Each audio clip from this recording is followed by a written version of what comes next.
Velkommen til Go Hunting. Vi skal i dag teste, om det har nogle betydninger at sætte 3 faner eller 4 faner på bilen. Og jeg lægger lige buen ned her. Det vi har eksperimenteret med, det er i sådan nogle dage som det er i dag, I kan sikkert godt høre støjen i kameraet. Er det, at det muligvis kan være en fordel at sætte 4 faner på bilen. Det er en Beman Speed her, og jeg har forsynet med 4 blazerfaner i 90 grader mod det, når man normalt kører med en blazer med 3 faner på.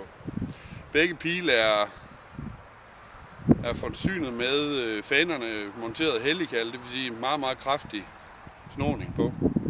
Og det vi vil prøve at se i dag, det er med højhastighedskamera, om vi kan se, om der er nogle stabilitetsforskel på bilens flugt ned mod målet.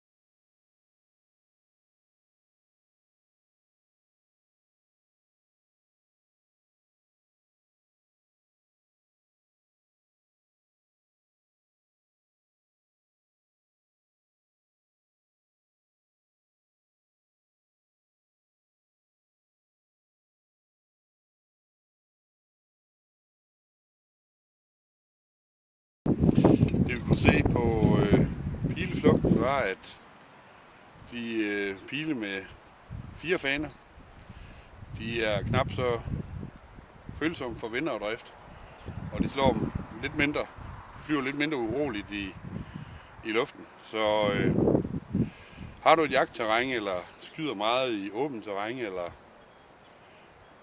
går på jagt under uforudsigelige omstændigheder, det kan være måske i meget åbne landskaber, og der er vind på vej ind, så kan det måske være en fordel at overveje at prøve at sætte 4 faner på pilen i stedet for.